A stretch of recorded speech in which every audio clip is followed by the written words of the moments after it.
Petri Wine brings you the Casebook of Gregory Hood.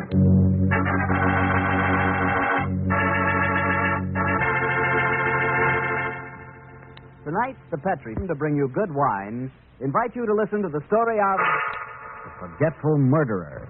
Another exciting story from the Casebook of Gregory Hood. And if you don't mind, I'd like to repeat something I've said before. It's simply this. The best beginning a good meal ever had is a glass of Petri California sherry. Try serving before dinner and you'll know what I mean. That Petri sherry is a marvelous wine. Just look at its deep amber color, so rich and inviting.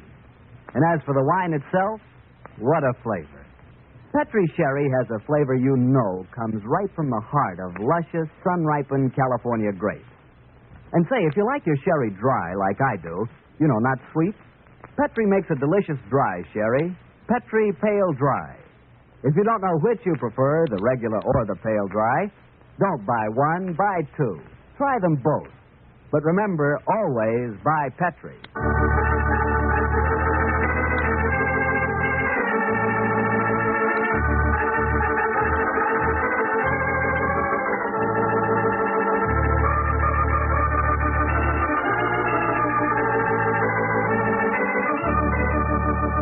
Well, it's Monday night in San Francisco, and it's time to keep our weekly date with Gregory Hood and his friend Sanderson Taylor. Tonight's rendezvous is at one of this city's favorite and most colorful meeting places, the top of the Mark Hopkins Hotel. Let's join them there, shall we? Harry Bartell, how are you? Evening, Mr. Taylor. Hello, Greg. Hello, Harry. Come and sit down. You're just in time to settle a fierce argument. Argument, huh? Company policy or private opinion? The latter. Gregory and I have been arguing as to what is the plural of mongoose. I say it's mongooses, and his vote has gone for mongeese. Now, what's your bet, Harry? Well, I think I'd go for mongooses, too, Greg. You're outvoted, Sandy. Uncle Wagnalls will hear of this. Now, you mustn't be an obstinate old mongoose. Oh, how did you get onto the subject anyway? Oh, it came up quite logically. A little earlier on, Sandy and I were shooting craps at the apartment. He threw 3 double aces in a row. A double ace is better known as snake eyes. From there, we began to discuss snakes, then the ways of killing them, and that was when Sandy made his fatal remark about mongoose. You call that logical? You'll find, Harry, that Greg's logic is always a little involved. Well, I'll forgive that if he'll keep up his record of good storytelling. How's about tonight's yarn, Greg? Well, Harry, I think I should preface the story by telling you that last year I decided to open a small but select retail store. And I may tell you, Harry, that it took all of Greg's wiles and personal contacts to wangle the rental. Yes, we finally secured a location on Post Street near the St. Francis Hotel. On the night my story begins, Sandy and I were at the new place talking over the final plans with our manager. We sat there quite late, I remember, and it must have been after 10 as we left the store and walked down Post towards where my car was parked. As we reached it, we noticed quite a crowd gathered outside a jewelry store. Naturally, we walked over to see what had caused the commotion. Well, hello. What's the excitement, I suppose, Greg? It looks as if someone's giving away nylons on the sidewalk. Let's go and snoop. Well, there must be trouble, Greg. The police are here. Yes, and prominent among them is Sergeant Barton. Hello, Sergeant. Oh, evening, Mr. Hood. Move back there, please. Out of the way. Now, you've got to keep this clear. Doesn't take you long to smell out a murder, Mr. Hood. A murder? It's purely a coincidence that we happen to be passing, Sergeant. What happened? Store broken into. Jewelry stolen. Night watchman stabbed to death. Nabbed the killer? No, he was too fast for us. Made a clean getaway, Mr. Hood. Oh, can I come in and take a gander? Oh, Greg. Now, keep out of it. Let your curiosity alone for one. I'm afraid I've got strict instructions, Mr. Hood. If you call headquarters, I'm sure they'll authorize a pass, though. No, Sergeant, I won't bother. By the way, how's your wife? All over the operation? Doing fine, thank you, Mr. Hood. Good. Well, so long, Sergeant. Night, Mr. Hood. Out of the way. Out of the way. Wonders will never cease, Greg. You're actually walking away from the scene of a murder. Purely commercial robbery murders like that aren't in my line, Sandy. In any case, I'm not in the mood for violence tonight. Let's go over to the Lick Grill and raffle a few dice. No, not me. I'm going to hie me home to Mary and the children. You're a very worthy citizen, Sandy. Now, here's my car. Can I drop you at the bridge terminal? No, thanks. It's near. I'll walk. Good night, Greg. See you in the morning, Sandy. Give my love to Mary. I will.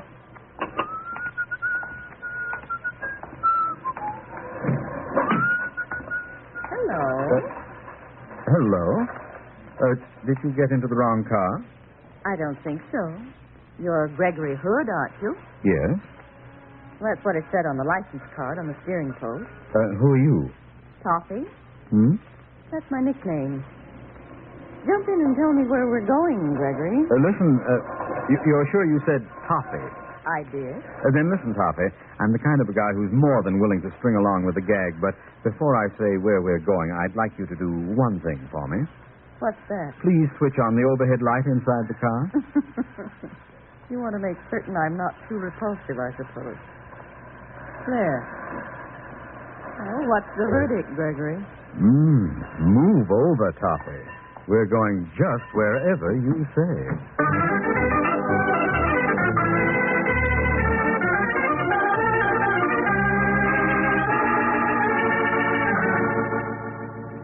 Sergeant Barton. Yes, Lieutenant Silvers. Anything from the lab reports on the jewelry store killing? Not a thing, Lieutenant. Never saw a cleaner job. Looks like we've got nothing at all to go on. Yeah, nothing but this. It was found at the scene of the murder. What is it, Lieutenant? Your guess is as good as mine. Looks like just a hunk of metal to me. The owner swears it doesn't belong in the shop, so we must assume the killer dropped it. Can I look at it, Lieutenant? Sure you can. Here. Thanks.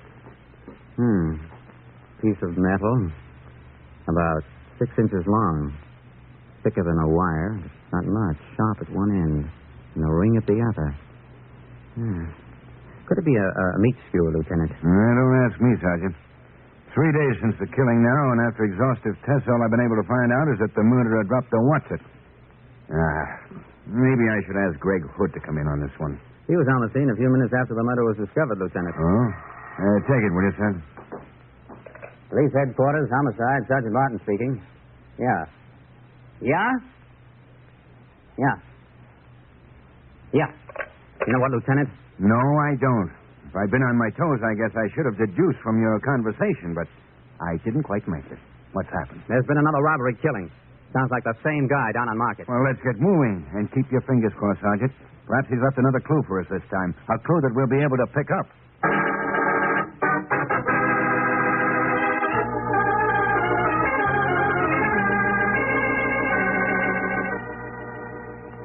Well, Sandy, the display stuff is ready. The carpenters are finished. The interior decorator has finally okayed the hang of the last drape. I think our store can open tomorrow on schedule. Yeah, I'm very proud of it. If Hood and Company has to go into the retail market, it couldn't have a better showcase. Yes, as my eye roams over our newest domain, I feel quite happy. By the way, Sandy, look at that watercolor of James Cooper Wright's hanging over there. Yes. The guy's a very great painter. Have you ever seen such a subtle and yet more exciting blend of color? Oh, I'm crazy about it. Have been ever since I first saw it. You know, I'm planning to buy Mary a Jimmy Wright original for her birthday. You're a man of taste, Sandy. If only you were worthy of Mary. Well, since we're talking of what is technically known as the gentler sex, may I ask you if you've seen any more of that girl you told me you met the other night? What was her name? Taffy? No, Sandy. Her name was Toffee. Oh. Well, okay. I don't want to be an old snooper, but I am curious. Have you seen her again? No, Sandy. It's one of the darndest things that's happened to me yet. She just showed up out of nowhere. We had one of the most delightful evenings I've ever spent, and then she vanished. Insisted I'd drop her at the cab stand, if you please. Well, didn't you trail the cab? Sure, but he got away from me. Do you realize, Sandy, that I don't even know her name? You're slipping, Greg. Yes, sir. Oh, well, how can that be? Store doesn't open until tomorrow. Well, I'm sure it's Gino Carducci. Gino? Oh, you mean our night watchman from the warehouse? Yes, I thought it would be a break for him to move in a little nearer to the center of things. Oh, hello, Gino. Good evening, Mr. Hood. And how are you, Mr. Taylor? Hello, Gino. Come to look over your new empire? That's right, Mr. Taylor. A fine place you have here. A fine place. You think you'll like being night watchman here, Gino? I thought it'd be a nice change for you after the warehouse. Gino is very happy, Mr. Moose. All my life, I have wanted to be in the fashionable part of the city, and now you just wait until I tell my Maria about it. Excuse me, please. I will examine this door. Yes, make yourself at home, Gino. Someone else at the door. We really have built a better mousetrap, haven't we? Uh-oh. Lieutenant Silvers. Probably wants a preview of the store. Hi, Greg. Hello, Stan. Good to see you. Well, what do you think of our new place? It's very nice. Good evening, Mr. Taylor. Hello, Lieutenant. You look worried, Stan. What's on your mind? This series of robbery killings, Greg, it's getting me down. No kidding. Three of them now, and we haven't got a decent lead. Are you sure it's the same killer? Certain. Pattern in each case is exactly the same. And that pattern is? Store is broken into, stuff is stolen. Night watchman gets slugged. While he's unconscious, this dirty rat stabs him to death. That's the medical examiner's report. Strange. Your average thief doesn't kill unless he has to. Sounds like a twisted kind of mind at work. And here's another thing. At the scene of each of the killings, the murderers dropped something. Look, I brought you the collection. See if you can make anything out of it. Oh. Item 1, plain linen handkerchief, initialed with a C. No laundry mark. Well, that's a great help. Merely narrows it down to all the people in San Francisco whose first, last, or middle name begins with a C. I know. Well, at least that puts Greg and me in the clear. What's the item number 2? Well, it's a hard-shaped piece of rubber. Oh, it looks like an earpiece of some kind. Yeah, it is. Police surgeon tells us it's an earpiece off a stethoscope. Ah, the mad doctor, eh? Well, that should give you a lead. Well, it hasn't. Greg, have you any idea how many doctors there are in San Francisco whose initials have a C in them somewhere? Well, I can imagine. And the third exhibit? This funny-looking piece of metal. We found it at the scene of the first killing. It's not unlike a meat skewer. No, it's not that, Sandy. Funny. Rings a kind of a bell, but I can't quite hear it. Well, then hang on to it, Greg, until you do hear it, will you? I'd certainly appreciate it if you could help me out on this one. I'm going crazy. Okay, Stan, I'll take it and brood on the matter. You can have it back for Exhibit A, but I'll see if I get any bright ideas in the meantime. But don't pin too much faith on me. This really isn't my type of case.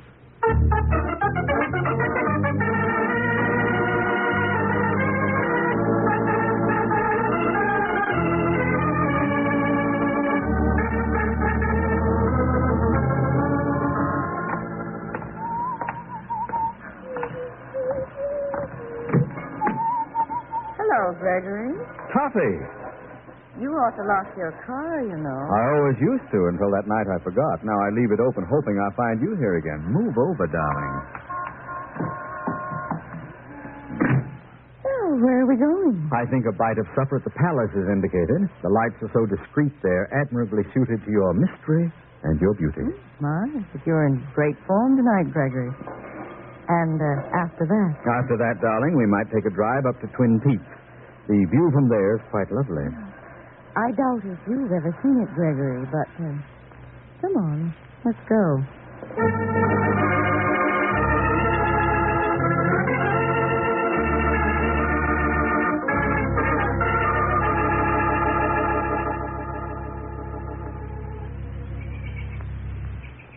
Oh, you were actually truthful, Gregory. The view is beautiful. You're right, Toffee. It's quite beautiful. You aren't even looking. Oh, yes, I am. My old father used to say that even the Taj Mahal in the moonlight didn't compare with the sparkle in a beautiful girl's eyes. I wish I'd met your old father. So does he. In the meanwhile, how's about his son? He's not bad. Darling. Oh, ooh. What's wrong, Toffee? What have you got in your pocket? The razor blade? Something pricked me. Oh, it must be this gimmick. See? Oh, fine thing, sir. Carrying concealed weapons. This isn't a weapon, my sweet. It's the vital clue to a murder case. The only trouble is no one knows what it is. I bet I know what it is. What? It's a thing for cleaning pipes. Oh, no, darling. The gadget you're thinking of has a much shorter spike, and it's got little spoons for scooping out the tobacco and all sorts of other doodads on it. My father used to use one just like this. He had it specially made. It was for cleaning out the middle part of the pipe. You mean the shank? Mm-hmm. Say, you may be right at that. You're a bright girl, Toffee. You may have helped to solve a murder. There's going to be another murder very soon, Gregory, if you're not careful. Me? What have I done? You talk too much.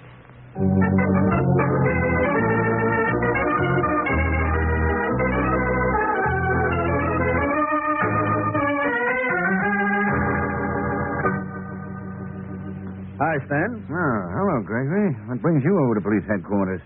Did you get any brainwaves from that steel gimmick I gave you? Yes, Stan. I went out with a beautiful girl last night, and she gave me an idea. Nothing very surprising about that. Don't be coarse, Stan. I'm talking about the metal object found at the first murder. This gal suggested it might be a rather special kind of pipe tool. I checked on it this morning and learned 2 interesting facts. Mm-hmm. The gimmick was made of surgical steel, and there were traces of nicotine on it.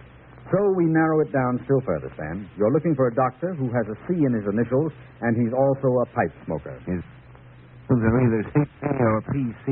You can take your choice, Greg. Not another murder, Sam. Yep, last night.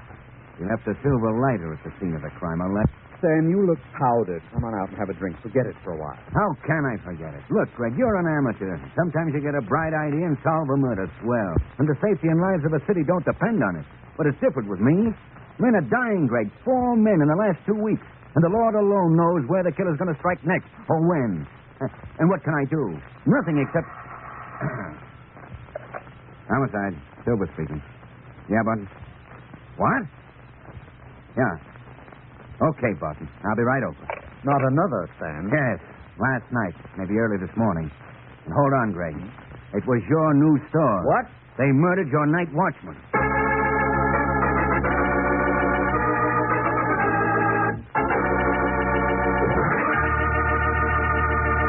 You'll hear the rest of Gregory Hood's story in just a second. Just time for me to tell you the simplest, easiest way I know to make a good meal taste better. Serve that meal with a glass of good Petri wine.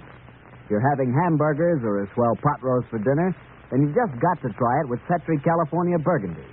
That Petri Burgundy is a hearty red wine that's just made to go with any meat or meat dish. Personally, I think it's great. Now, if you're having chicken for dinner or maybe fish or seafood, then by all means try a Petri California Sauterne. Petri Sauterne is a subtle, intriguing white wine that's really something. Believe me, when you want a good wine, you can't miss with a Petri wine. Well, Greg, this one's really got me on the edge of my chair. So the murderer struck for a 5th time when he killed your night watch. Yes, Harry. Poor old Gino Caducci. He was one of my favorite people, and I was fighting mad when I heard the news. I called Sandy and told him to join me at the store, and then Lieutenant Silvers and I raced over to the scene. As the 3 of us stood there, I swore a silent vow that this was to be the last. Greg. But I do, Sandy. While I was out having a romantic adventure with a mysterious girl last night, poor old Gino was killed, protecting my property. I don't see that you could have done anything to save him, Greg. The murderer didn't write a postcard and say he was going to be here last night. I know. Your men have searched the place thoroughly, I suppose. Yeah. Now I've got him on a routine job that may lead us somewhere. Huh? What's that, Lieutenant? Checking on a list of every medico in San Francisco who may have the initials CP or PC. Did the forgetful murderer leave us any clue this time? Yeah, these few pages torn from a novel. Sergeant Barton said they were lying beside the body. But they're not much help. No fingerprints on them. Let me see him, Lieutenant. Yeah, here. See what you make of them. Well, meanwhile, I'm going back to headquarters. I'll be in touch with you later. Okay, Stan, okay. What do you make of the pages, Sandy? Well, they seem to be torn from one of those novels about the gallant young doctor. Can't say I feel too kindly disposed towards doctors at the moment. Let me see those pages. Mm-hmm. Wait a minute. You were wrong, Sandy. These pages weren't torn from a novel. They're loose sheets. They've never been bound. What does that tell you? I think it tells us where to look for Dr. PC or CP. Well, who are you calling? Joseph Henry Jackson, book editor on the Chronicle. I think he can help us. Chronicle? Joe Jackson, please. I hope you're on the right trail, Greg. Yeah, so do I. Hello? Joe, this is Greg Hood. Hello, Greg. Listen, Joe, I'm in a jam. I need some help. Oh, now, look, Greg, I'm a respectable married man. No, not that kind of a jam. I need your professional help. That's different. Now, what's the problem? Am I right in thinking that sometimes book reviewers like yourself are sent unbound pages on a book? Yes, Greg. They do that occasionally, when the regular copies won't be out far enough ahead. Personally, I wish publishers would do it more often. I see. Another question, Joe. Do you have a reviewer who covers medical books, someone whose initials might be CP or PC? Oh, we have so many part-time reviewers. Let me see. Yes, Greg. There's a Dr. Christopher Partington who's been working for us. Have you ever met him, Joe? No, he's never been in here. We send stuff out to him, and he mails a copy back. Just a minute, I'll check the address. What is all this anyway, Greg? Well, Joe, you're well known as an authority on factual murder, aren't you? True. Murder's a hobby of mine. Why? Well, Joe, don't look now, but I think you're just about to solve a murder.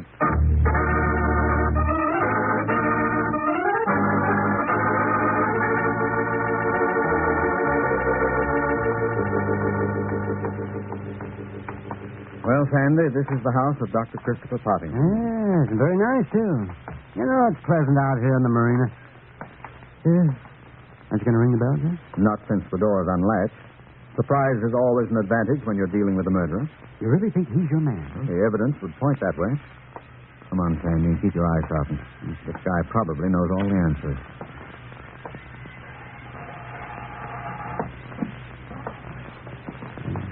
don't like open doors. This might be a trap. We'll soon see. You should have called Lieutenant Phillips. No, Sandy. Since poor Gino got killed, this is a private battle.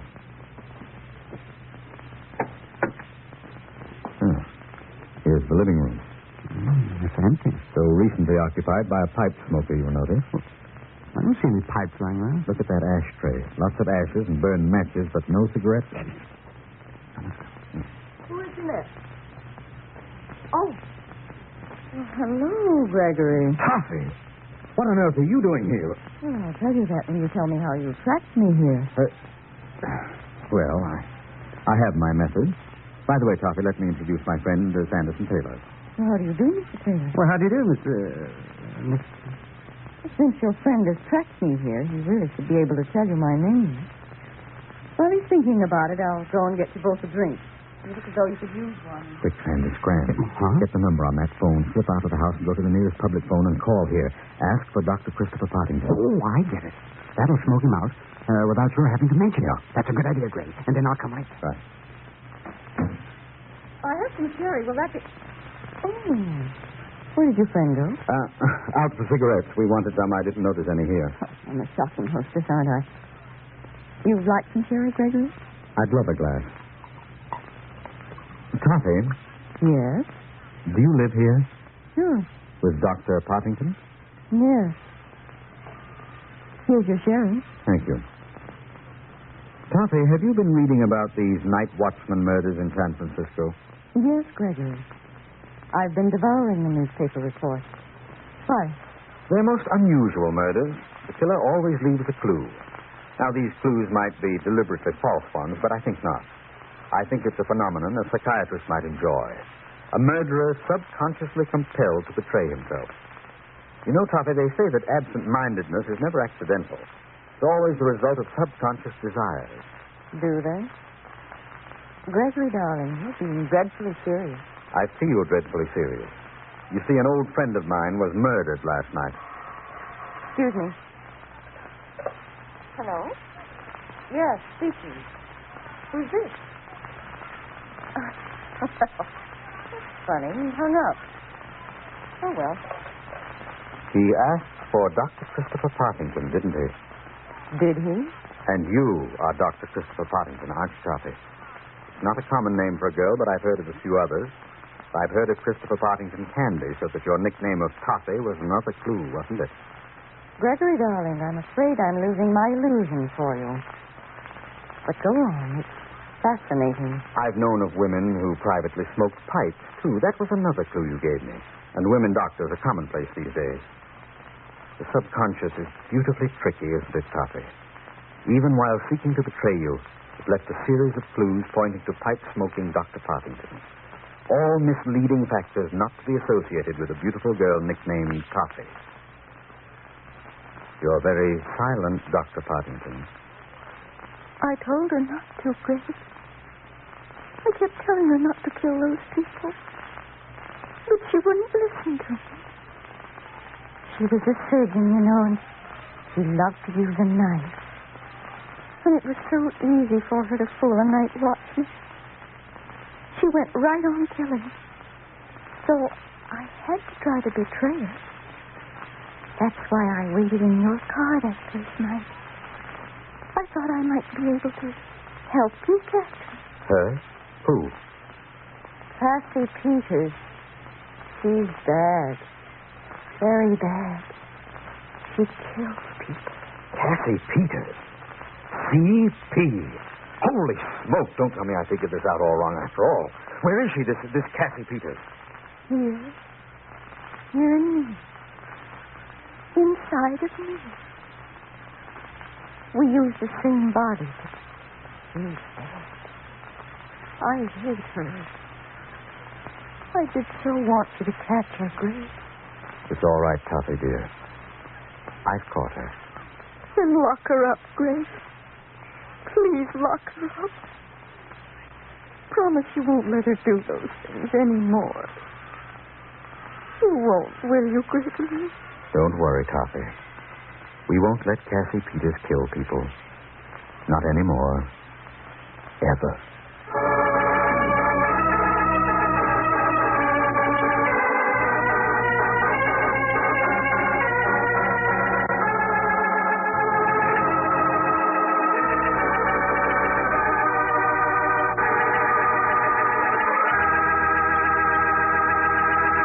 Greg, I swear this is the strangest case you've ever told me. And the saddest.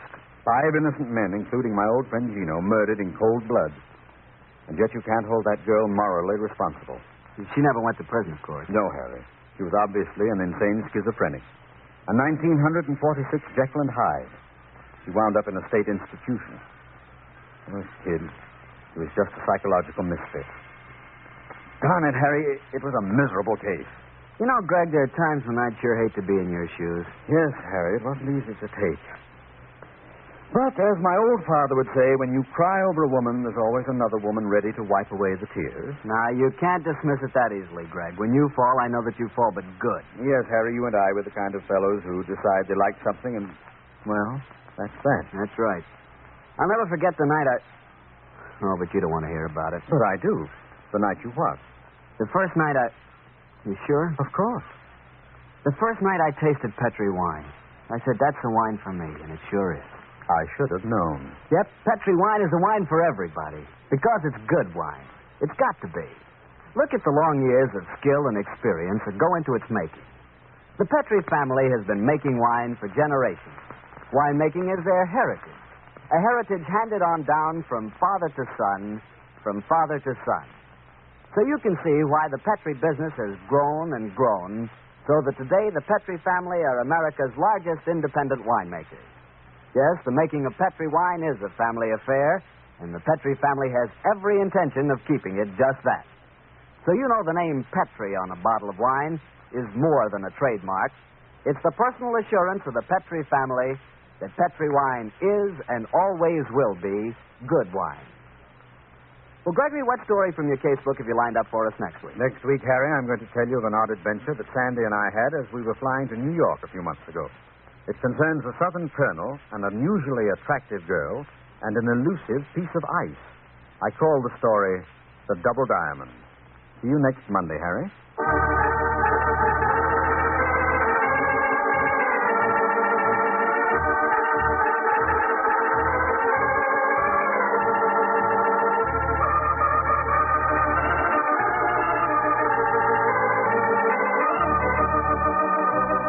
The Casebook of Gregory Hood is written by Dennis Green and Anthony Boucher.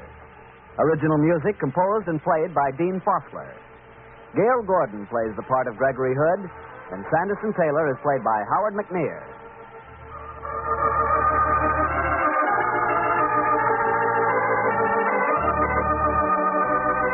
The Petri Wine Company of San Francisco, California, invites you to tune in again next week, same time, same station. The Casebook of Gregory Hood comes to you from our Hollywood studio. This is Harry Bartell saying good night for the Petri family.